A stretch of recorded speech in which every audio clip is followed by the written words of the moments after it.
Hello friends, आज की कहानी है सूजा और लंगूर। एक नगर था, उसमें एक गरीब बस्ती थी। उस गरीब बस्ती में सूजा नाम का एक अत्यंत ही गरीब लड़का रहता था। उसके माँ बाप बूढ़े थे और अब वे सूजा पर ही अवलंबित थे। इसलिए बेचारे सूजा को पढ़ना लिखना बंद करके कमाना पड़ रहा था।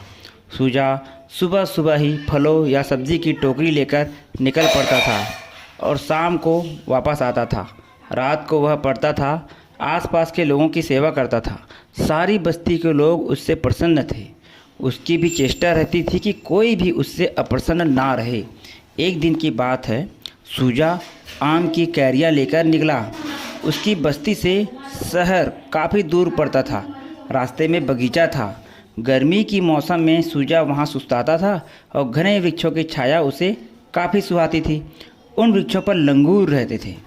आज जैसे ही सूजा ने अपनी टोकरी रखी कि लंगूरों को क्या सूझी कि वे कैरियों पर टूट पड़े और देखते ही देखते कैरियाँ लेकर वृक्षों पर चढ़ गए। इसके पहले लंगूरों ने ऐसी कोई हरकत नहीं की थी।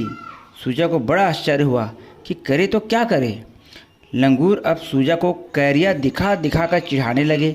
उसका मुंह उतर गया।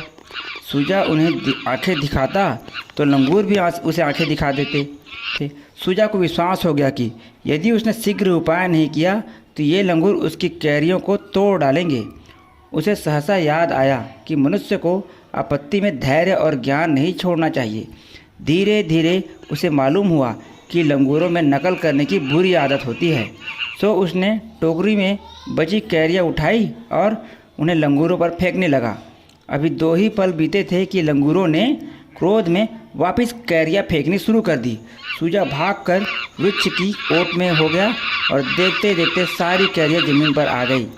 सूजा ने शीघ्रता से अपनी टोकरी में कैरियाँ डाली और लंगूर कोई हरकत करे इससे पहले ही वह 9-2-11 हो गया। अपनी बुद्धि से उसने अपनी होती हुई हानि को बचा लिया। ठीक ही कहा गया है कि ज्ञान व धैर्य मनुष्य को प्रत्येक संकट से बचा सकते हैं।